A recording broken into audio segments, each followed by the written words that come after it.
¿Qué tal, Domingo? ¿Qué tal, Richard? Pues cuéntame tú ya algo, porque yo no sé ni qué contar. ¿Y eso? Pues que yo qué sé, tengo ahora mismo el cerebro de corcho. Estás sobrepasada por las circunstancias. Sí, un poco. El 25, A mí nunca me duele la cabeza y me duele como un poco y la cabeza y todo. el 25 aniversario de Libertad Digital Por ahí van los tiros. va a acabar contigo. Te lo dije el otro día. Yo al 50 no llego. Esta empresa se fundó para poder celebrar los 25 años. Todo ha sido Gracias, Federico. un camino para esa celebración. Pues nada, allí estaremos, ¿no? Allí estaremos. Y nuestro invitado O creo que hemos también. estado. Como que hemos estado. Ah, porque claro, no sabemos cuándo se va a emitir esto, ¿no? Casi seguro hemos estado. Eso es. ¿Qué tal? ¿Cómo estáis? Bienvenidos a Economía para quedarte sin amigos. Hoy hablamos de la mariposa del sanchismo. Las salas de Íñigo Errejón son la escuela de vuelo de estos nuestros tiempos sanchistas. Desde el nuevo feminismo a esa obsesión por el control del relato. Errejón será lo que sea, pero de esto controla. Con él la izquierda se replantea. Un descontrolado que controla de política, de mentir. Errejón será lo que sea, pero en la prensa nacional no salió nada hasta 2021. Nada de los pollos que montaba en los bares a altas horas de la madrugada. Violento y descontrolado. Destrozo de móviles, puñetazos, patadas. Un invitado de este podcast ya nos contó que en su juventud coincidieron en grupos de ultraizquierda de estética ocupa. Esos que, por cierto, te encontrabas en muchas de las acampadas del 15M. Hoy hablamos de Errejón, el personaje, esa máscara teatral que pasó de la comedia a la tragedia, de la alegría al dolor. Un rostro, el rostro pálido de nuestros días. ¿Qué tal? ¿Cómo estáis? Bienvenidos a Economía para quedarte sin amigos. ¿Qué tal, Domingo? ¿Qué tal, Richard? Pues muy bien, hoy con Carolina Durante. Sí. Un grupo indie español de última hornada. No tienen ni 10 años este grupo. Pensaba que era una chica. Bueno, es que han cogido... Hoy Carolina Durante, pensaba que iba a salir una chica y no. No, es un grupo de aquí de Madrid y el nombre creo que es el de una compañera que tuvieron en un colegio de Chamberí. Ah. Sí. Bien, pues nada, un homenaje a la chica. Bueno, pues ¿cómo se lo habrá tomado la chica? Sí, ni idea. No sé si le habrán pedido consentimiento para usar su nombre o no. No sabemos. No lo sé, ya sabes. Y nada, y Carolina Durante pues tiene canciones que están bastante bien, a mí me gusta, y esta se llama Joderse la vida. Sí. Hay gente que elige joderse la vida. Sí, bueno, probablemente el protagonista del programa de hoy no lo eligió o él pensaba que no iba a acabar así, pero efectivamente se fue metiendo, digamos que era una persona que lo tenía todo resuelto, que podíamos haber pensado, pues ya está, si no haces nada más, vas a tener la vida bastante sencilla a partir de ahora, y sin embargo, pues sí, ahora a mí es una de las curiosidades que más me genera este personaje. ¿Qué estará haciendo ahora y qué plantea hacer en el futuro? Pero ahora le preguntaremos a nuestro invitado, a ver si él lo sabe. ¿Sabes qué personaje en griego es máscara? Y esto tiene que ver mucho con el personaje y la máscara. Sí, porque muchísimo. yo creo que Íñigo Errejón tenía no solo una máscara, sino varias máscaras. Sí, a mí me gusta mucho el título del libro y también lo estábamos comentando ahora, la foto Sí, de este un libro acierto que ha de la salido hace unos días y del que vamos a hablar. Es un libro que se llama El personaje, Íñigo Errejón, historia política de una impostura, de Luca Costantini. El italiano que más sabe de Podemos. Sí, Y de otras cosas. de la izquierda Y de española. cócteles, ya nos contó la última vez. Eso es. ¿Qué tal, Luca? ¿Cómo estás? ¿Qué tal? Muy buenas, muy bien, muchas gracias por la invitación. Y bueno, tengo mucha curiosidad para saber y oír la música, ¿no?, de este programa. A ver cómo va eso. Bueno, te va a gustar, yo creo. Bien, bien. Bien, ¿tú crees que Errejón eligió joderse la vida? Podía haber seguido tan tranquilito y calentito en el Congreso sin madrugar. Porque creo que tampoco es de los madrugadores, ¿no? Bueno, yo creo que no controló la vida fundamentalmente, o sea, no controló un ritmo de vida que él había, yo no sé si elegido a conciencia o si de alguna manera se vio también él involucrado en una espiral personal que también ha sido de éxito, quiero decir, las cosas como son, éxito en el sentido suyo personal, de política, de, en fin, llegar al Congreso de los Diputados siendo prácticamente, bueno, él era un investigador universitario prácticamente desconocido, como toda una generación, ¿no?, que es Errejón, Iglesias y unos cuantos más del grupo de Podemos. Pues de repente en muy pocos años le pasó lo que ellos llaman el síndrome de los Rolling Stones, o sea, de repente se convirtieron en rockstar y claro, gestionar toda esa tormenta, ¿no?, de emociones y de situaciones, pues también entiendo que no debe haber sido del todo fácil. Nos cuenta en el primer capítulo, de hecho, que él no tenía muy claro esto de la política, ¿verdad? Pues fíjate, yo, o sea, claramente la idea del libro sale en el momento en el que Errejón pues escribe esta famosa carta donde él de la nada, yo recuerdo además anécdotas personales, o sea, yo estaba en una comida, era una comida bastante confidencial con unas fuentes importantes, se puede decir, y entonces, claro, los móviles estaban, si no apagados, pues rigurosamente, digamos, apartados. Y claro, salgo de ahí y prácticamente el móvil me está explotando de mensajes. ¿Has visto lo que ha pasado? ¿Has visto lo que ha pasado? ¿Qué ha pasado? ¿Qué ha pasado? Pues nada, Errejón había sacado esa carta donde dimisiones de toda de la política, de la primera línea. Y en esta carta pues hay un momento donde él habla en primera persona, dice que en fin, que hay una contradicción entre persona y personaje que le han llevado a concluir que esto ya no aguantaba él a nivel humano, en fin, la situación, y que por lo tanto dimitía. Y de ahí el título, El personaje. Entonces, adentrándome un poco en la historia de Errejón, que yo ya conocía, digamos, por razones de mi trabajo y tal, pero adentrándome más en esa espiral, en fin, en esa trayectoria, pues he descubierto cosas interesantes. Una de ellas es que cuando todo empieza, o sea, cuando empieza Podemos, cuando Podemos da el famoso pelotazo, que estamos hablando de las elecciones europeas del año 2014, de la nada pues saca, en fin, más de 1 millón de votos, 5 eurodiputados. Él, o sea, había entrado en el proyecto, pues en fin, un poco a medias, una llamada de Pablo Iglesias: Íñigo, te quiero, tienes que apuntarte en este proyecto porque tú tienes unas ideas interesantes. Él al principio dice que no, luego se deja convencer, o en fin, se hace convencer y dice que sí, pero a una condición, le dice, a pacto de que yo pueda salir cuando yo quiera.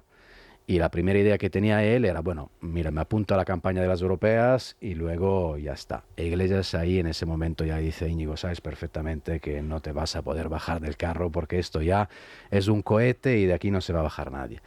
Y entonces él en ese momento, hay unas reuniones con personas de su entorno poco después de las elecciones europeas, y ahí es donde él, y esto además te digo, lo cuenta incluso él en algunos, digamos, elementos autobiográficos suyos, él dice que, bueno, que en fin, que duda, que se da cuenta que aquello es ya no es una carrera de fondo, o sea, es un sprint en el que dice, en eso pues me voy a joder la vida. Pero al mismo tiempo, ¿cómo decir que no en fin, a la llamada del destino, a la idea de las cámaras, que puedas tener efectivamente fama, gloria, proyección personal, tu nombre de repente por todos los lados, tu cara en las televisiones y en fin, y todo lo que esto conlleva también en la vida diurna y nocturna de cada cual? ¿De dónde viene Errejón? Quiero decir, siempre la acusación que se le ha planteado desde fuera es que es un niño pijo, de Aravaca, que en realidad, bueno, pues está en la izquierda, como esa izquierda un poco así exquisita, que nunca ha conocido de verdad a aquellos a los que se dice representar. Él nunca ha querido explicar muy bien de dónde venía, nunca se ha sabido muy bien quién es Íñigo Errejón, cuál es su pasado antes de entrar en la política. Mira, Íñigo Errejón, o sea, viene de un barrio rico de Madrid, o sea, que es Pozuelo Aravaca, que bueno, ya que barrio, es una ciudad fundamentalmente. Sí, ahora es enorme. Técnicamente es sí, enorme y es curioso también, en fin, ir a visitarlo, a mí me llamó la atención. Pues a mí Aravaca me pilló el es un apagón en Pozuelo. No me digas, ¿sí? O sea, fue una experiencia. Pero para el que no lo sepa, para el que no sea de Madrid, Pozuelo es un pueblo, es un municipio independiente. Aravaca forma parte del distrito de Moncloa, es barrio de Madrid, pero están pegados. De hecho, hay una calle que un número es Pozuelo, creo, y el otro Aravaca. Pero Pozuelo es el municipio con más renta per cápita de España, o siempre está ahí en los primeros puestos. Yo creo que ahora mismo es el número 1, y si le sumamos a Aravaca todavía destacaría más, porque Aravaca probablemente es uno de los 2-3 barrios de más renta per cápita en Madrid. Y entonces, en ese entorno, en ese núcleo Pozuelo-Aravaca es donde nace, crece y se desarrolla Íñigo Hay Errejón. núcleo urbano, más pueblo, y luego, claro, hay unos chalés enormes, pero también hay mucho adosado, también ahí está la finca. Sí. O sea, hay mucha mezcla, pero es verdad que es gente, pues bueno, bien posicionada, ¿no? Bueno, él, claro, es de ahí en realidad porque sus padres en los años 70, o sea, poco antes de que él naciera, había esa moda entre la izquierda más radical de la época, eso no solo en Madrid, en muchas ciudades de España, la idea de ir fuera del centro urbano, la idea de crear, no te digo unas comunas, pero algo parecido, o sea, pequeños núcleos, ¿no? En fin, de militantes y tal, y crear, bueno, casi una casa familia política, ¿no?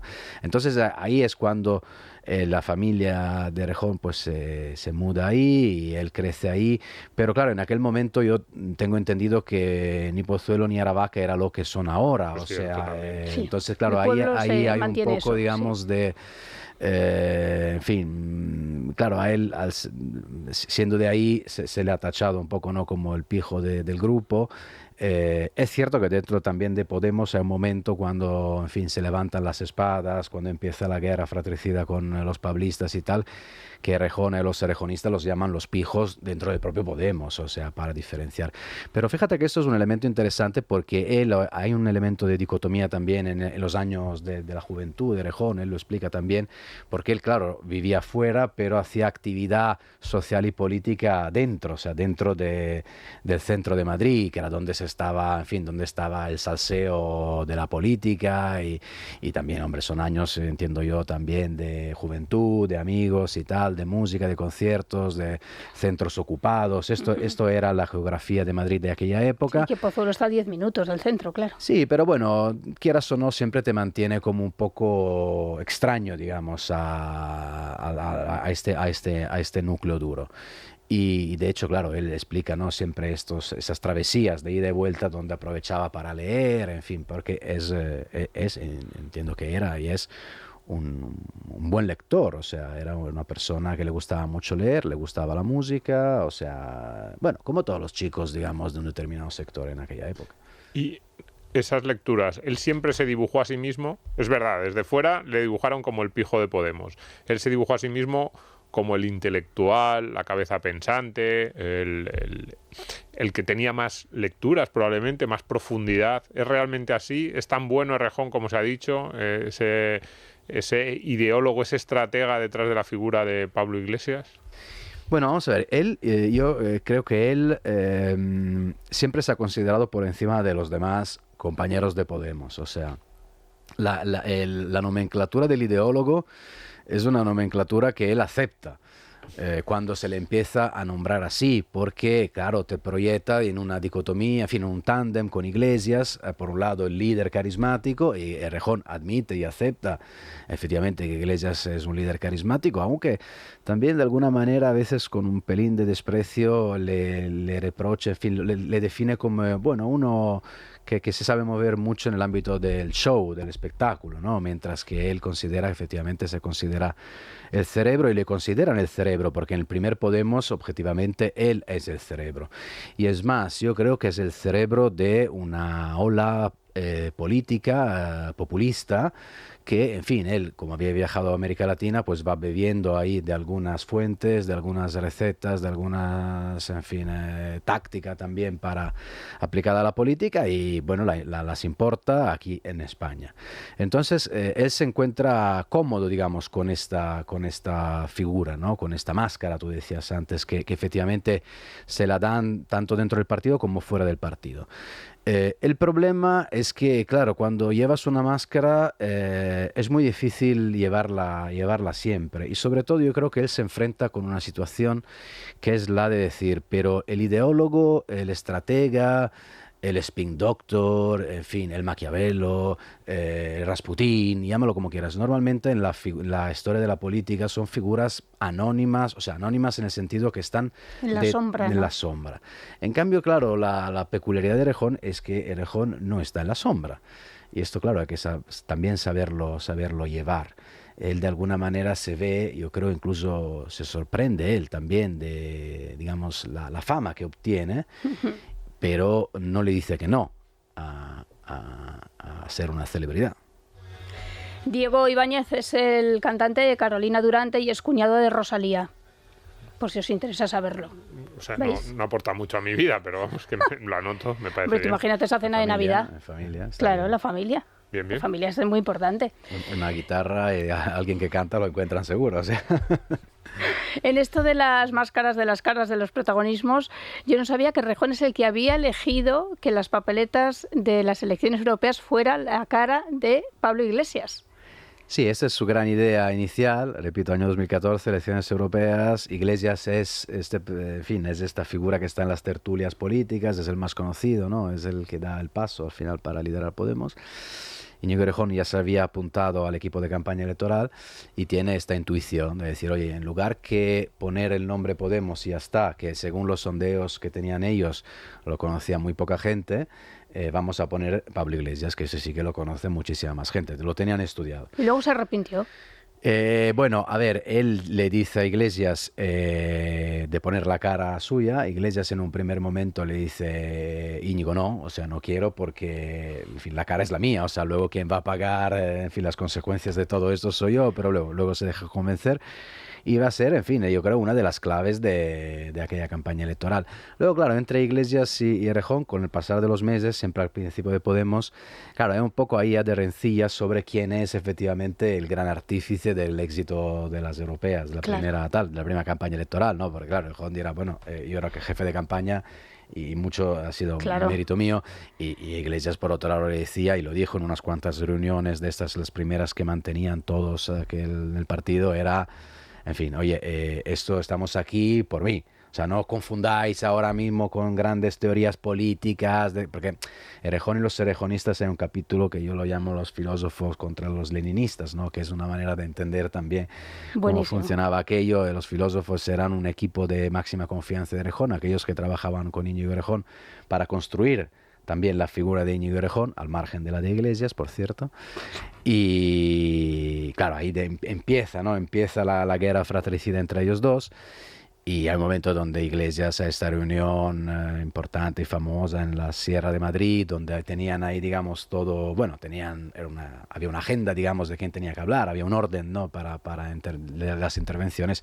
Iglesias llega, en fin, rompe todo tipo de orden, y dice, aquí hablo yo, y explica, oye, que aquí quien manda soy yo, y si estamos donde estamos es gracias a mí, por lo tanto, en fin, que nadie se piense de poderme apartar o aislar. Es que la gente votaba el de la coleta, ¿eh? Sí, a ver, sí. Pero es verdad. Pero era un tándem, o sea, era un tándem casi perfecto, en aquel momento. Yo también lo veo ahí. Es verdad, la gente votaba a Pablo Iglesias, pero... por ejemplo, la decisión de la cara a mí me parece fundamental. Probablemente sin la decisión de la cara en la papeleta Podemos nunca habría sido lo que fue, porque a lo mejor si esas elecciones en vez de sacar 5 eurodiputados sacan 1, es mucho más difícil que luego ya sabemos cómo se vota en las elecciones generales en España, mucho con táctica, mucho de si este partido tiene esperanzas o no. Entonces, y yo estoy de acuerdo con Luca en que era un tándem. No sé, en ese tándem, que no lo tenía apuntado, pero me parece, oyéndote, ese ideólogo en la sombra, ¿qué papel juega Monedero en la relación? Porque él sí que realmente, Monedero sí que es verdad que ha sido muy conocido, pero nunca planteó un cargo público, siempre parecía que era el ideólogo. ¿Qué papel juega con Íñigo Errejón y Pablo Iglesias? Bueno, Monedero era mucho más amigo de Pablo Iglesias que de Íñigo Errejón, a pesar de que ellos se conocen en la universidad. Errejón fue un estudiante de Monedero, y Monedero le consideraba como uno de sus mejores estudiantes. Hay una diferencia de edad, o sea, Errejón es un pelín más joven que Pablo Iglesias y más joven aún que Monedero. Monedero era una figura al principio de Podemos, yo te diría casi, o sea, para ellos, en fin, simpática, es decir, era algo excéntrico. Monedero es un tipo más mayor, más mayor, es un tipo, digamos, divertido dentro del contexto privado interno, ¿no?, del partido. Y claro, luego hay un momento donde Monedero incluso explica que a él le gustaría en las primeras elecciones municipales, cuando luego nombran a Manuela Carmena de candidata, pero antes Monedero, en fin, hace unos amagos como para ser él el candidato al Ayuntamiento de Madrid con Podemos, y en esto, o sea, tanto Errejón como Iglesias, por lo visto, o sea, se ríen, o sea, de esta opción, porque saben que evidentemente Monedero, en fin, ellos buscaban un perfil más transversal. Ya estaban en la operación del sorpaso al PSOE, estaban ya en una operación política muy interesante, por cierto, o sea, ir a por todas a la conquista del votante socialista. O sea, ahora lo hemos olvidado, porque con Pedro Sánchez, que digamos se los ha más o menos comido a todos, también copiándole muchísimo de la receta política, muchísimo, o sea, de la táctica política, que ojo, o sea, fue una obra de Íñigo Errejón. O Eso es muy sea, interesante. paradójicamente, digamos, el primer, o sea, en parte Errejón es casi un padrino del Pedro Sánchez, del nuevo Pedro Sánchez. Jo, eso es muy interesante porque es verdad que más allá de decisiones que tienen que ver con la propaganda, la cara en la papeleta, claro, Errejón decide que no se tiene que presentar como una extrema izquierda, sino como una especie de contrapunto a la casta. O sea, cambia el paradigma político. Porque a Errejón le preocupa Claro. mucho cómo se definen las cosas y la palabra, ¿no? Y un capítulo, el Gramsci español, que es una investigación, te diría, en los orígenes intelectuales de Errejón y de donde Me él ha encantado eso. saca algunas conclusiones. A mí me ha gustado mucho, tengo que decir, este capítulo. También te digo que es un capítulo que podría ser de 300 páginas. O sea, he tenido, digamos, que condensar mucho porque también hay unos tiempos que respetar, unos espacios que respetar. Pero es muy interesante porque hay unas ideas realmente muy innovadoras del Errejón de entonces. O sea, por ejemplo, él siempre hablaba de dar la batalla por las palabras. O sea, consideraba las palabras, eso sabemos, ¿no? Un poco la clave de Argentina, un poco Gramsci de Italia, tal cual. O sea, él consideraba que las palabras de por sí son los famosos contenedores vacíos, más o menos, o sea, así muy, muy resumido. Pero, o sea, son conceptos que se pueden moldear y se pueden modificar. ¿Modificar qué significa? No es que tú modificas la palabra, sino modificas el sentido que la gente percibe sobre una determinada palabra. Entonces, ahí está, él habla a menudo de luchar constantemente para las palabras, o sea, conquistar el espacio semántico de las palabras. Conquistarlo significa modificarlo de forma activa. Se podrían hacer, digamos, algunos Cambiar ejemplos. el significante para toda la gente. Claro, claro, es significante para toda la gente y sobre todo él era un artista, te diría, o sea, muy hábil por lo menos. Estaba concentrado, yo creo, casi todas las horas del día en el marco político, o sea, intentar mover el debate político en el espacio que más convenía a su partido. O sea, en fin, un caso ahora, claro, me viene un poco a la política de hoy en día, o sea, tenemos un caso de corrupción del PSOE, se habla de la moción de censura, o sea, sería, digamos, Errejón lo consideraría un error garrafal hablar de la moción de censura porque significaría mover el marco del debate político de un territorio, en fin, de un terreno que te conviene para desgastar a tu adversario. Esto es un ejemplo, pero podría haber muchos más. Entonces, con el caso efectivamente de la casta, era esto. O sea, Errejón dice, aquí vamos, quitémonos de una vez la dicotomía, el clivage, dirían los franceses, o sea, la línea de ruptura entre la derecha y la izquierda, y vamos arriba abajo. No, todo el mundo, yo creo que nos acordamos de aquello, la casta, los de arriba, los de abajo, no sé qué, la gente, ¿qué es la gente? O sea, ¿por qué la gente tiene que ser de Podemos y no pueden ser los partidos políticos? O sea, esos tipos de retórica, esos tipos de estrategia fue muy exitosa, muy fresca, muy nueva, muy innovadora en la España, repito, de los años 2014, 2015, 2016, que es cuando Podemos efectivamente pues se convierte en el gran fenómeno político en España y fuera de España. Y ahí aprendió Pedro Sánchez a controlar el relato, el vocabulario, que luego todo esto se entronca, que luego hablaremos con todo el cambio de la política feminista, ¿no? Y de la visión feminista en España. No, pero y esa idea de controlar los debates, que se hable de lo que tú quieres que se hable. Aunque hable mal los otros, evidentemente te van a criticar, pero del tema del que tú quieres que se hable es muy importante. Y hemos hablado Monedero, luego entra la figura de Irene Montero. ¿En qué momento el núcleo irradiador de Podemos se rompió? ¿En qué momento explotó? ¿Qué ocurrió? ¿Fue simplemente un choque de egos? Porque desde fuera muchas veces se ha planteado, o lo podemos ver como, nada, es que los dos querían el poder, los dos querían mandar, fue un choque de egos, fue algo más, había una batalla ideológica, fueron las nuevas personas, pues fue Monedero que le fue diciendo a Iglesias, aléjate de este, fue Irene Montero que le fue diciendo a Iglesias, aléjate de este. ¿Qué ocurrió? Mira, yo creo que, o sea, todo empieza a torcerse nada más empezar en realidad. O sea, estamos hablando ya del verano del año 2014, cuando efectivamente Iglesias entiende que hay... O sea, Iglesias entregó el partido a Íñigo Errejón, le dijo, ahora tú construye el partido.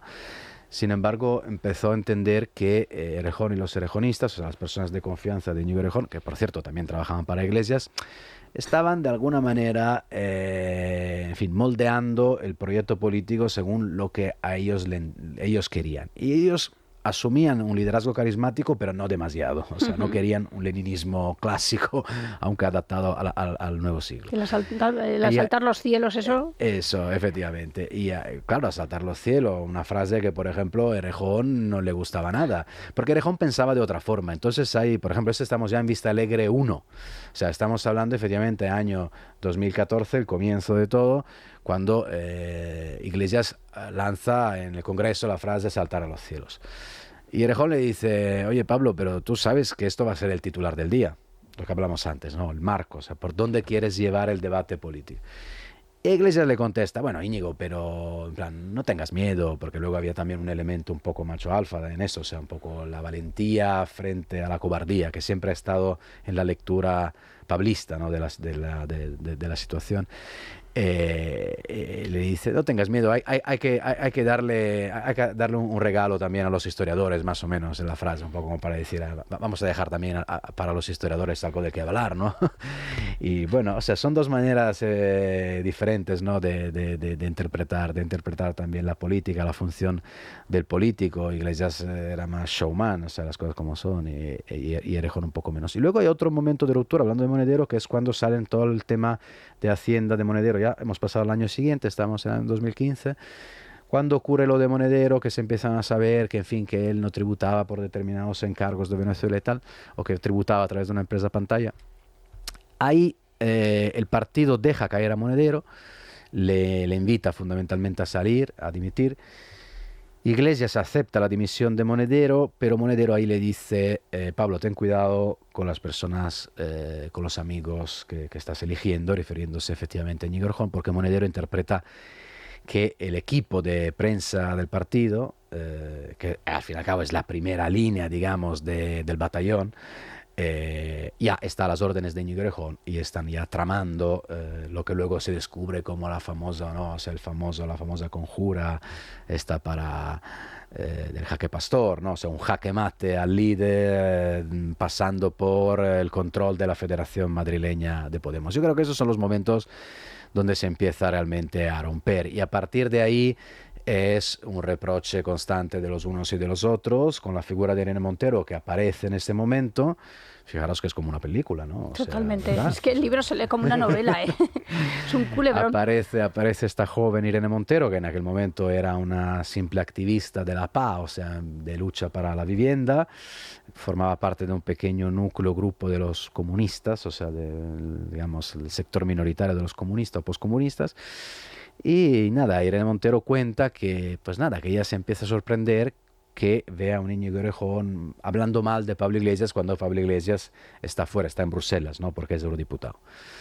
Y habla mal de él, en un determinado momento dice ella que le compara a Calígula, o sea, cuando, ¿no? El famoso emperador romano que nombró senador a su caballo, o sea, estaba empezando la fiesta, o sea, que ya veis cómo en fin, cómo la situación ya era complicada, y ahí es cuando Irene Montero con unos cuantos más empiezan a ofrecerse a Pablo Iglesias en plan, Pablo, aquí necesitas a alguien que te defienda, necesitas una guardia de corps, unos pretorianos, aquí estamos nosotros, y empieza la guerra interna hasta el año 2017. Alquimista de la receta populista contra la casta. Así lo define Luca. A Errejón. Contaba ahora Luca mientras escuchábamos a Carolina Durante que la gestión no les importaba absolutamente nada. Pablo Iglesias ya dijo que él no estaba en política para decir cuántas farolas iban en una calle. Sí, es más, la gestión política, sobre todo la local, la pequeñita, era lo que menos les interesaba. De hecho, o sea, había una directriz que daban dentro del partido al principio los cuadros, en fin, en ayuntamientos, comunidades autónomas y tal, que era, oye, vosotros todo lo que hay que firmar papeles, todo lo que es gestión, no meteros ahí, dedicaros al relato, a la narrativa, a la propaganda y tal, porque, en fin, sabían que, no sé si por falta de preparación también, digamos, de estos cuadros, pero en general sabían que esto llevaba solo problemas. Luego, oye, con los años también Podemos, ahora por ejemplo, que es más pequeñito como fuerza política, ha decidido centrarse en asuntos, digamos, más de políticas públicas, pero si os fijáis siempre, digamos, en términos muy generales, o sea, como el tema de la vivienda, o sea, vamos a ver, el tema de la vivienda es muy complicado y muy complejo, y unos problemas en este país, para mí, es uno de los principales problemas de este país, y si ves la receta que proponen, topar los alquileres, en fin, son todas cosas como muy de brocha gorda.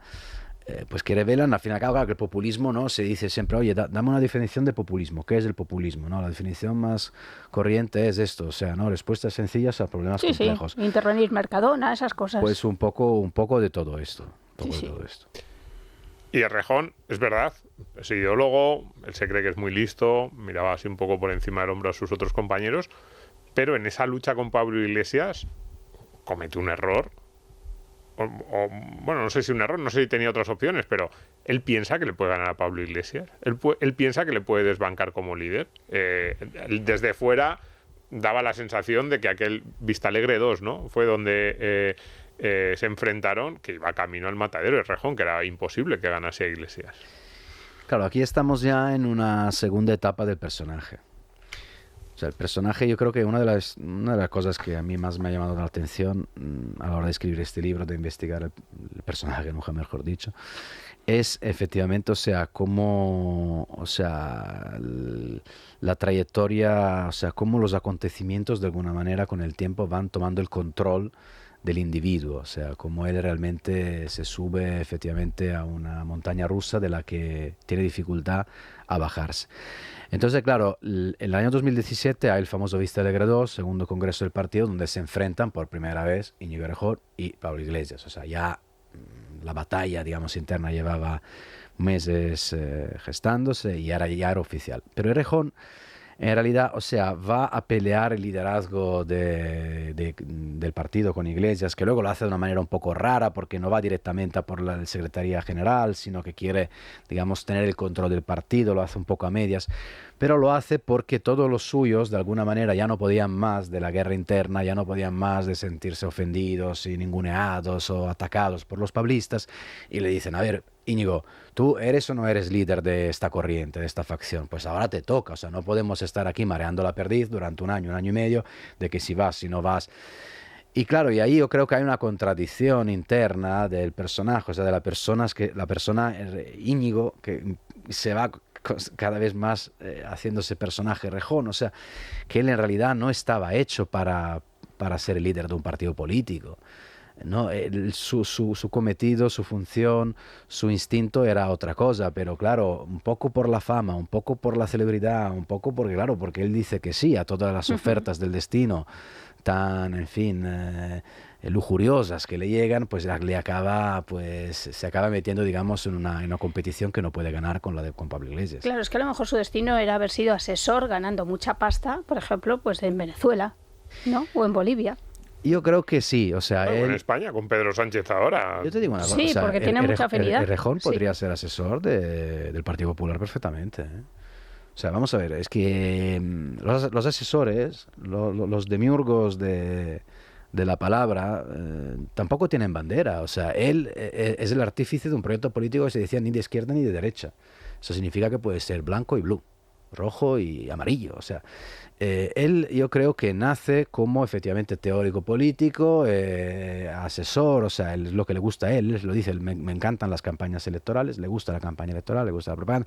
Es verdad que viene de una militancia de izquierda muy escorada y siempre de alguna manera reivindica, ¿no?, esta tradición que también le viene de familia, pero maoísta y tal, pero técnicamente, o sea, porque él se ha metido en la política, se ha convertido en el número 2 de Podemos y tal, pero si él hubiera estado simplemente al margen de todo, ¿cuántos asesores políticos hay que cambian de bandera a lo largo de una vida profesional? Porque claro, este chico entra con 30 y pico años en el partido, pero claro, tú imagínate, si eres un asesor político, entre que empieces y duras 20, 30 años, ¿quién te dice que no vas de repente, te van a fichar otra formación en un determinado momento? Porque en realidad, y esto quizás es un poco triste decirlo, pero hay mecanismos de la política, de la táctica política, que tampoco dependen de la ideología. O sea, se trata realmente de saber bailar la música que te toca. Y en esto yo creo que él estaba en esto. De hecho, uno de los momentos que os comenté antes, cuando él decide, ¿qué hago? O sea, entro en la política, entro de verdad en Podemos y me voy a joder la vida, por así decirlo, o me mantengo al margen, lo dejo todo y me dedico a la asesoría política. Él hace esta reflexión y dice, yo siempre seré, o sea, si yo salgo de Podemos, siempre se me recordará como el jefe de campaña electoral de las elecciones europeas de 2014. Es decir, esta medalla nadie me la va a quitar. Y si yo efectivamente luego quiera ir en México con AMLO, tal, Sí. o quiero ir en Argentina Sí. con los Kirchner, o quiero ir a Brasil, Sí. donde sea, o sea, él hubiera podido hacerlo. Es que él estuvo además con Evo Morales, ¿no? En esa época también. Por Él ahí estudiando. estudió muy de cerca, efectivamente, la toma del poder del presidente Morales, lo estudió, y luego, de hecho, su teoría del populismo, eso es muy interesante, porque es sanchismo en estado puro, o sea, la polarización que estamos viendo ahora es la receta rejonista él la llamaba la hipótesis nacional populista, y él lo explica él, que hay un primer momento de Evo Morales, la conquista del poder, y luego hay la permanencia en el poder. Y a nivel de polarización es exactamente lo mismo. O sea, tú llegas al poder con un mensaje polarizador, donde divides la sociedad en dos, y cuando estás en el poder tienes que hacer exactamente lo mismo para permanecer en el poder. Yo creo que si nosotros, o sea, vemos esta estrategia rejonista con las gafas del sanchismo, nos daremos cuenta, repito, es que de alguna manera Íñigo Errejón y su hipótesis es son madrina del sanchismo política actual, de la política de hoy en día. Sí, sí, totalmente. Fíjate que podría haber elegido irse a Estados Unidos y dijo, no, yo Latinoamérica. Eso lo mismo lo hubiera... Aquella, fíjate, es una paréntesis curiosa. Él estuvo en Los Ángeles, estudiando en Los Ángeles, porque él era, entre otras cosas, del primer grupo de los chicos de Podemos, el que más destacaba a nivel académico. O sea, podía tener cierto recorrido académico, no solo como asesor político, sino también como profesor universitario. Él tenía más capacidades y potencialidades como para ser profesor universitario, pero de verdad, o sea, no de estos ahí metidos por cuotas políticas como eran algunos. Tenía, digamos, un recorrido académico mejor y mayor que el de Pablo Iglesias. Pero, repito, ahí, en fin, se entra en una dinámica personal en la que cuando le llega esta llamada de la historia del partido, dice, mira, yo esto lo quiero vivir la adrenalina, esta adrenalina, ¿no? Que luego él cuenta esta adrenalina también de los mítines, ¿no? Que es una adrenalina que, claro, puede acabar devorando a quien no está preparado para ella. Otro capítulo se llama Dopamina. Sí, es que es interesante, pero yo eso quería dejarlo un segundo porque no quería que se me fuera en ese relato cronológico. Después de Vista Alegre, Errejón pasa a un segundo, tercer plano, desaparece. Y llega la traición con Manuela Carmena, que es Manuela Carmena es elegida alcaldesa en 2015 con el apoyo de todo el partido, es los alcaldes del cambio, pero para las segundas elecciones en las que se presenta Manuela Carmena, las de 2019, las que pierde, es como hay una jugada entre Íñigo Errejón y Manuela Carmena, ¿no? El día aquel con las magdalenas famosas puede ser, y que... lo que ocurre, y Pablo Iglesias lo siente aquello como una traición, porque Errejón está montando Más Madrid y hacen una especie de pacto con Manuela Carmena al que invitan a Podemos de una forma secundaria. ¿Cómo es todo aquello? ¿Cómo lo vive Pablo Iglesias? No sé si fue Errejón el ideólogo también de aquella operación. Yo a veces a la pregunta de quién ha sido el principal traidor de Pablo Iglesias, no digo Íñigo Errejón, aunque podría ser, pero digo Manuela Carmena. Porque yo creo que es realmente la traición que más le duele de alguna manera a Pablo Iglesias y al pablismo en general, y es la operación política que más mete, digamos, en una situación de peligro real a Podemos en aquella época. Después del Congreso del año 2017, cuando Errejón pierde el Congreso, Pablo Iglesias le llama a Errejón a su despacho, en fin, y le dice, bueno, Íñigo, voy a ser benévolo, como todo emperador, al fin y al cabo tiene también, ¿no?, digamos, un momento de bondad. Te dejo elegir, este es un listado de nombres, tienes que señalar, tachar, elegir 12 personas, estos van a ser los únicos que se van a salvar de tu corriente política, todos los demás a la calle. Ahí Errejón tiene una disyuntiva, o sea, o se levanta, da un puñetazo sobre la mesa y dice, mira, Pablo, hasta aquí hemos llegado, toda nuestra corriente nos vamos y fundamos un nuevo partido, o acepta el diktat del líder máximo y baja la cabeza. Y es lo que hace, Iglesias lo sabía, por lo que os contaba antes, que siempre le ha considerado fundamentalmente un cobarde. Y entonces, claro, le dice, bueno, te dejo liderar el partido Podemos en la Comunidad de Madrid. O sea, te dejo este pequeño nicho, en fin, este pequeño, ¿no? Una atalaya. Eso, exactamente, un pequeño. Pero claro, no quería que Errejón de ahí se hiciera fuerte en Madrid, o sea, que construyera un fortín, o sea, era simplemente, mira, o sea, esto es casi un exilio, digamos, no te flipes fundamentalmente. Y claro, Errejón en cambio lo que hace es exactamente lo contrario, o sea, al principio dice, vale, venga, o sea, me apunto, haré lo que pueda hacer tal como candidato, y empieza a construir dentro de la Comunidad de Madrid un núcleo de poder alternativo. Y ahí es donde Errejón entiende, y esto es una constante de Errejón, y llegaríamos hasta Yolanda Díaz, que es la de apoyarse en alguien, en un líder carismático, admitiendo que él no lo es. O sea, primero es Pablo Iglesias y luego es Manuela Carmena. Él entiende que sin Carmena no hay futuro para él. Y logra convencer a Manuela Carmena, un poco Errejón, un poco Rita Maestre, un poco todos los suyos, a fundamentalmente crear una escisión, una separación de Podemos con la creación de una nueva marca política, porque Podemos ya empieza a estar de capa caída, o sea, ya no es el fenómeno tan glamuroso de los comienzos, y ahí es donde se cocina la famosa conjura de las empanadillas. Yo había dicho magdalenas, no. Bueno, magdalena era otra cosa. Es verdad, las empanadillas. Hay que tener cuidado las recetas, que no mezclemos. Es cuando le invita a cocinar. La conjura de las empanadillas. Entonces, en el chalet de Manuela Carmena, efectivamente se reúnen por la noche, además en plena Navidad, o sea, cuando, digamos, las miradas de los adversarios, en teoría, están... no están mirando cosas de este tipo, claro, es más relajado, estamos en ambiente fiestero navideño, y ahí es donde pues crean lo que es Más Madrid, que luego se convierte en Más País, y aquello es realmente el gran acto, ¿no?, de traición, el gran golpe interno a Podemos. Yo lo recuerdo perfectamente. Yo lo viví en primera persona porque, claro, recuerdo estos días en la sede de Podemos estaban literalmente muy tocados, no sabían por dónde... Y enfadados, estarían enloquecidos de enfado. Enfadadísimos. Además, claro, todo esto coincidió cuando Iglesias estaba de baja de paternidad, que habían nacido sus primeros hijos. O sea, como veis, hay elementos también, en los reproches hay muchos elementos personales que hoy en día nos sirven, yo creo, también para entender que por qué es casi imposible que se reconduzcan estos dos grupos, estas familias, ¿no? Por estos momentos, ¿no?, de tensión también personal, íntimo. En fin, y luego ya llega Yolanda, que a mí es que Yolanda me aburre un poco, pero bueno. Pero vamos a hablar también de los momentos más oscuros de Errejón. Hay varios momentos oscuros en la historia de Errejón. Uno es una movida que tiene a la salida de un bar en Santiago de Compostela, creo que es, ¿no?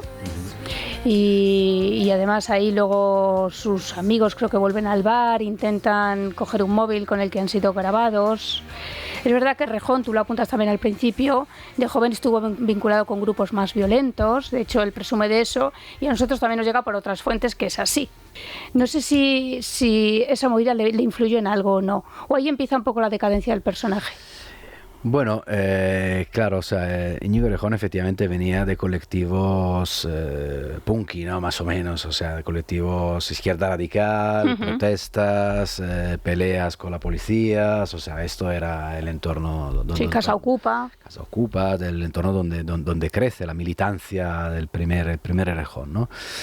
Luego, claro, sobre el personaje, o sea, el Íñigo Errejón era un chico, una persona que empezó haciendo política con una camiseta sucia, o sea, cierto desorden, un caos también un poco a la hora de algunos movimientos, o sea, un tipo, alguno podría decir cierta genialidad, ¿no? O sea, la genialidad de las personas desordenadas, ¿no? O sea, que lo apuntan todos con desorden, lo recuerdan todos, tiene una memoria tremenda, o sea, se recuerda a todos. Cuando los amigos, los compañeros del partido le decían: mira, ahora tenemos que en el argumentario, ¿no?, las reuniones de argumentario, tenemos que decir esto y lo otro.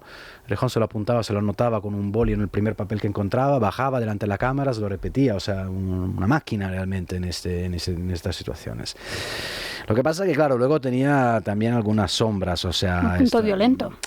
Un punto, sí, violento, o sea, una falta de... O descontrolado. Descontrolado, una falta de control también, y sobre todo también en fin, la idea de que el día tenía día y noche, o sea, que el día no se terminaba más o menos a las 7 de la tarde. Y tú lo alargabas de la manera que fuera. Lo alargabas, de o manera sea, artificial, podemos decir. ibas con los compañeros, efectivamente, en fin, es una persona que nunca bueno, nunca, o sea, que evidentemente apreciaba lo que era la fiesta después del trabajo, por así decir. O sea, por ejemplo, en eso también Iglesias y Errejón, por lo que me describían, son dos personas en las antípodas. O sea, Iglesias es más huraño, más, o sea, una persona que, bueno, en la fiesta del partido, por ejemplo, era de los primeros en irse, una persona que le prefería en fin, una botella de vino, una guitarra y tal, a, digamos, otro tipo de elementos para seguir un para poco, la euforia, para la fiesta y tal. En cambio, Errejón era de los que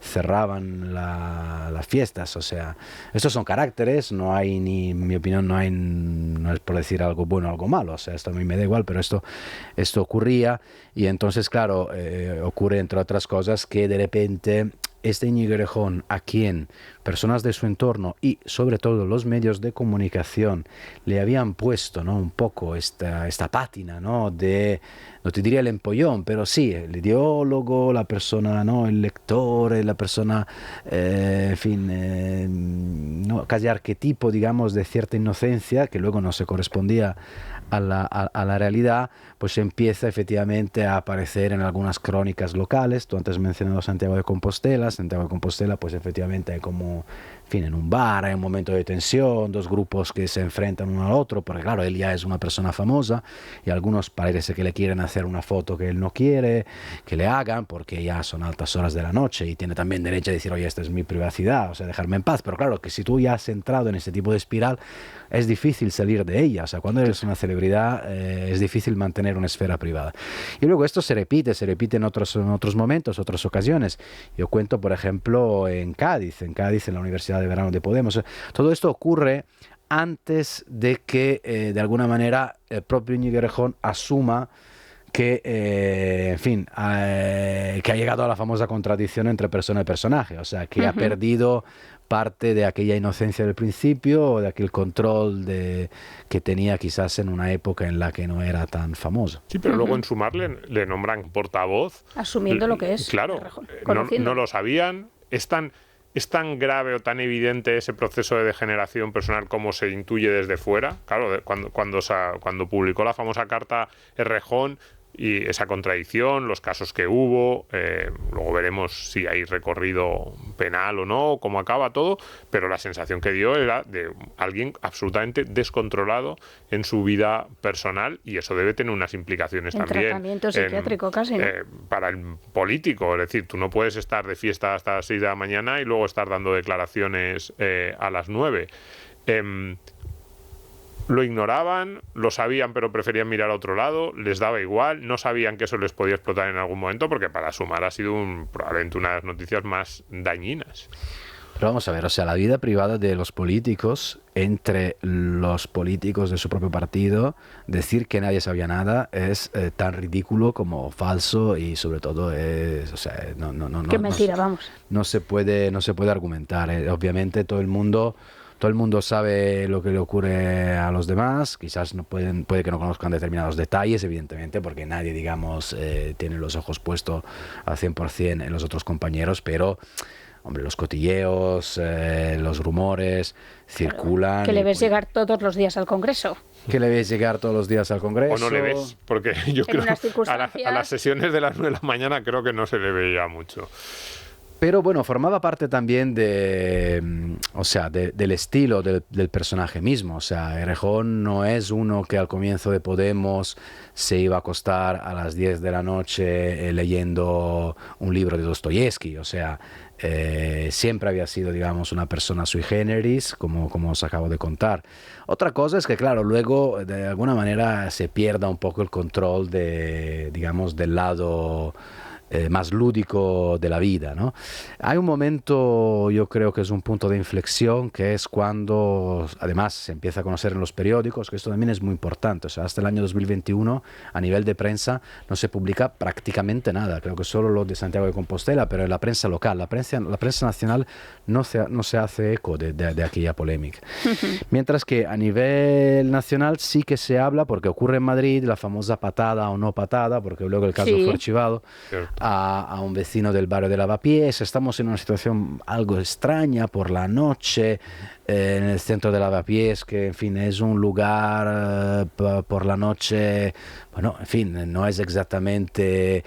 sí, no es más aconsejable o no es el barrio más seguro de Madrid en determinados momentos. Claro, para un político, en fin, que hace ahí a esta hora tan tarde de la noche y luego a esta patada. Como ocurre en Madrid, efectivamente, o sea, se empieza a hablar de ello, ¿no? Entonces se activa una alarma. Y en este momento, por la información que he podido recopilar yo dentro de su partido, sobre todo en Más Madrid, porque luego lleva a Más País, Más Madrid, eran como casi un partido bicéfalo de alguna forma, sí que empiezan a aconsejarlo, a pedirle, en fin, oye, que se modere un poco, o sea, que esto no puede... Baja el ritmo. Claro, no puede tampoco afectar a la imagen del partido. Y claro, ahí habría que ver un poco, ¿no?, a lo James Dean, ¿no?, en la película de los años 50. O sea, hay un momento donde... Se ha apuntado alto. Luca, has apuntado muy alto a ver James Dean. Bueno, para dejar un poco la idea de que hasta qué punto se puede frenar una deriva que quizás ya ha llegado al famoso punto de no retorno. O sea, yo creo que aquella es la situación. Y luego la pregunta de que por qué Yolanda Díaz decide apoyarse, en fin, o involucrar a Errejón en su proyecto.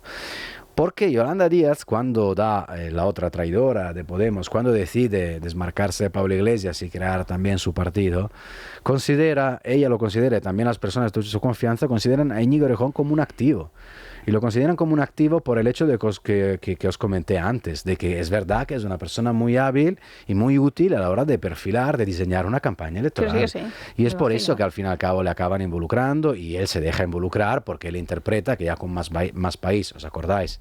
Que luego funda Más País, pero vamos, es un batacazo tremendo en las elecciones. De hecho, yo el primer capítulo empiezo prácticamente desde ahí, en ese momento, o sea, en el momento en el que la trayectoria ya parece que está a punto de agotarse, que él ya es prácticamente un cadáver político. Sin embargo, se agarra todavía a lo que le queda, y lo que le queda es Yolanda Díaz, ¿no? La única manera que tiene para volver a la primera línea de la política es con el proyecto de Sumar de Yolanda Díaz, y él es uno de los artífices también de Yolanda Díaz y del proyecto de Sumar. Y es tan importante que fijaros que ahora mismo con el tema de Sumar, que tiene la reducción de la jornada laboral, es otro legado de Íñigo Errejón. O sea, la primera partido que propone una reforma de la jornada laboral con una reducción es Más País. O sea, es una propuesta de Íñigo Errejón. Y es más, el lema mismo de Sumar, que es trabajar menos, vivir más, es de Íñigo Errejón. O sea, ya con Errejón, ahora sí, cadáver político, se supone. Con cadáver político todavía, digamos, lo están exprimiendo de alguna forma al pobre Íñigo Errejón, aprovechándose un poco de lo que ha dejado ahí en el despacho antes de irse, de sus papeles, para sacar adelante algo con Sumar. Dice Luca de Errejón, dice artífice del cambio retórico hacia un feminismo de nuevo cuño. Claro, esta es la gran caída de Errejón. Cuando él acuña un nuevo feminismo, cuando se convierte en el abanderado de la mujer, de repente le saltan todos los escándalos que nos podemos imaginar. Más de la forma, yo creo, más sucia posible puede ser, ¿no? Sin ir primero a las denuncias oficiales, ni pasar por la policía, en prensa, con anónimos. Vamos a ver, el Íñigo Errejón, que tuvo la brillante idea de modificar el eje desde izquierda y derecha, pasando por arriba abajo. En el año 2017, cuando él va al Congreso de Vista Alegre 2, decide también cambiar el eje. Y es machismo-feminismo, más o menos, o sea, un nuevo feminismo y tal. ¿Por qué hace esto? Hace esto por dos razones. La primera es que Podemos ya es establishment. Podemos ya ha entrado en el Congreso de los Diputados. Ya no vale con decir esto eran casta y nosotros no, porque al fin y al cabo, mira, estás ahí y ya la gente no te percibe como algo diferente, como un borderline, ¿no? O sea, ya estás en las instituciones. Entonces hace falta modificar el eje polarizador y van a por el feminismo contra machismo. Y porque dentro del propio partido la batalla contra Pablo Iglesias se mueve alrededor de la cuestión del macho alfa. O sea, Errejón dice hay que feminizar la política española y esto pasa por feminizar Podemos. O sea, él se pone, digamos, delante de un ejército de mujeres, fundamentalmente Clara Serra, Rita Maestre, para decir yo soy quien abandera, quien lidera la corriente de la feminización de Podemos. Y claro, ¿cuál es el problema o la cuestión? Es que luego esto se traslada también a nivel nacional. Y entonces entramos en esta corriente de la feminización de la sociedad española, ¿no? Del nuevo feminismo, que ahora yo creo que entre el PSOE y la corrupción y Ábalos y Cerdán, de alguna manera estamos ya, o sea, hemos pasado página, estamos pasando páginas bajas, es verdad. De aquello. Pero yo os pido recordar lo que fue esto durante unos cuantos años, lo que fueron los 8M, os pido recordar las huelgas, todas las mujeres vestidas de negro en las redacciones de los periódicos. Era, en mi opinión, un contexto algo tóxico porque ponía el hombre fundamentalmente, casi por ser hombre, de enemigo, de presunto potencial violador. Personas como Manuela Carmena dijeron algo así, como que la violencia era congénita, digamos, al gen masculino. Sí. O sea, entramos en una espiral francamente de locura que, pues mira, ha acabado de alguna manera devorando también a sus artífices, o sea, porque ese es el caso de Errejón, pero fijaros Ábalos, o sea, como luego las incongruencias, las contradicciones de aquel relato que era tan escorado, que era francamente imposible de mantener, muy impostado, y es uno de los elementos efectivamente del por qué hablo en este caso de impostura, o sea, porque yo creo que la impostura fundamentalmente es cuando tú mismo te pones, digamos, hablabas de máscara, me gusta mucho esta metáfora, o sea, te pones, te construyes una figura alternativa, pero que luego es imposible de mantener. Y entonces, claro, llegamos a los coletazos, a los últimos momentos, efectivamente, donde empiezan a salir toda una serie de denuncias anónimas contra Íñigo Errejón, que por cierto, esta es mi opinión personal, tampoco se sustentan, o sea, las denuncias se tienen que presentar donde sea. Eso es. La policía, la Guardia Civil, ante los jueces. Pero claro, es que para una formación política que dijo que cuidado a presentar denuncias ante la policía porque podían ser potencialmente machistas y que el único espacio seguro de machismo era el partido político, esto es lo que dijeron, o digamos ámbitos de la sociedad civil construidos por ellos, desde los puntos violetas y tal y cual, pues claro, ahí está el gran problema, que luego acabas de alguna manera envenenado con tu propia medicina.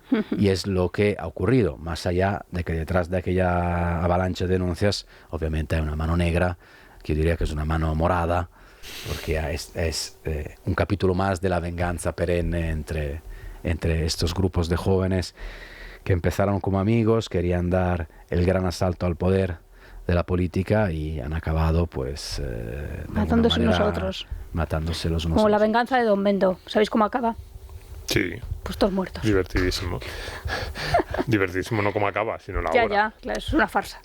Y es que esa es una obra, fijaros, o sea, yo creo que a mí me ha gustado mucho el elemento teatral del personaje. O sea, yo repito, para mí hay un elemento de fondo muy teatral, mucho más que en Pablo Iglesias como figura, digamos, de la historia de la política, pero los elementos humanos son muy teatrales. Y la última pregunta, que nos quedamos sin tiempo, no sé si nos la vas a poder responder, porque es una pregunta sobre el futuro, también algo sobre el presente. Hemos dicho antes que Íñigo Errejón era alguien pues, de una familia pues más o menos bien acomodada, le llamaban el pijo de Podemos, pero está claro que no es un multimillonario. Tiene 40 y algunos años, ¿no? Y habrá mucha gente, yo me lo pregunto, ¿de qué vive Íñigo Errejón ahora mismo? ¿Quién le paga una mensualidad?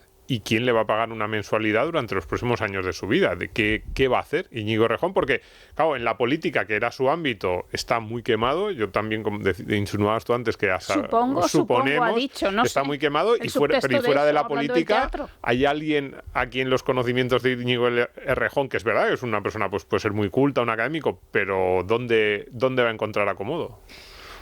Bueno, yo espero que haya ahorrado en estos años, o sea, confío en esto, aunque no lo sé. No lo parece, ¿no? Con la vida que llevaba no lo parece. El tipo de vida, pero bueno, yo creo que el tiempo al fin y al cabo suele resolver muchos problemas y supongo que, claro, su intención sea reciclarse de alguna manera en algo, o sea, que sea la vida académica, que sea en España o que sea fuera de España, o vete tú a saber que de repente pues la política por algunas razones da un giro extraño y por ejemplo el único caso que está judicializado, que es lo de la actriz Elisa Mouliá, quizás se archive. Yo si tuviera que apostar, apostaría por eso, porque creo que no hay elementos sólidos como para que se mantenga, digamos, la acusación. Entonces a partir de ahí ya algo de su trayectoria, de su nombre se podría limpiar, y con el tiempo vete tú a saber que quizás tiene de alguna manera más recorrido que un tal Pedro Sánchez. ¿Le has visto tú últimamente a Errejón? ¿Has coincidido con él? Errejón estaba, por la información que tengo yo, está bunkerizado, o sea, está bastante aislado. Obviamente ahora es muy difícil, digamos, llegar a además porque su núcleo de confianza yo creo que se ha reducido realmente mucho. Y supongo, en fin, creo que le ha pasado bastante factura, sobre todo al comienzo, digamos, los últimos meses del año pasado, cuando estalló todo el caso, como es lógico, un sufrimiento personal, entiendo, un sufrimiento también familiar, pero en fin, estas cosas pues es lo normal, o sea, en realidad entiendo que esto por mucha piel dura que uno pueda tener, y él seguramente la tenía, porque por cómo gestionaba también sus equipos, algunas personas que han trabajado con él, no es que, digamos, te lo describan como un pacifista o una persona de corazón tan ligero y bueno, pero en fin, entiendo que todo pasa factura. En fin, pues le daremos la enhorabuena a Luca, ¿no? Sí, y que todo el mundo lo compre este libro, le va a encantar. Sí. El personaje... Está tan bien escrito, además empieza de una forma muy teatral en un ascensor. A ver que no acabe en una obra de teatro.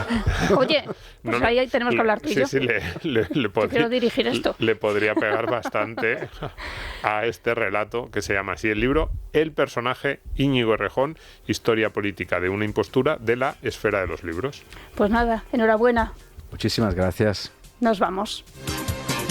Bien, que no le hemos dicho que hay que suscribirse al canal de radio, al canal de Libertad Digital, a nuestro podcast, a las plataformas de podcast. A todo, que se suscriban a todo. Que se tienen que sentar delante del ordenador y dedicarnos media hora para suscribirse en todos los sitios en los que estamos. Y los que nos estén escuchando hoy por primera vez o que no nos hayan escuchado muchos, a lo mejor el propio Íñigo Errejón, que es el que ha dicho, oye, a ver qué dicen de mí.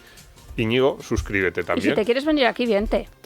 Le invitamos te también. Te hacemos de terapeutas. Sin problemas. Y te desahogas. Eso es. Te quedas tan a gusto con tus enemigos. Con esa mano morada. Me ha encantado esa expresión. La mano morada detrás de la caída de Íñigo Errejón. ¿Y que podías ser asesor del PP? ¿Cómo te has quedado? Muerto. Eso, te digo, no es lo que más me ha sorprendido de todo lo que ha dicho Luca Costantini. Pues nada, que nos vamos. Que muchas gracias por estar ahí. Un abrazo enorme a repartir.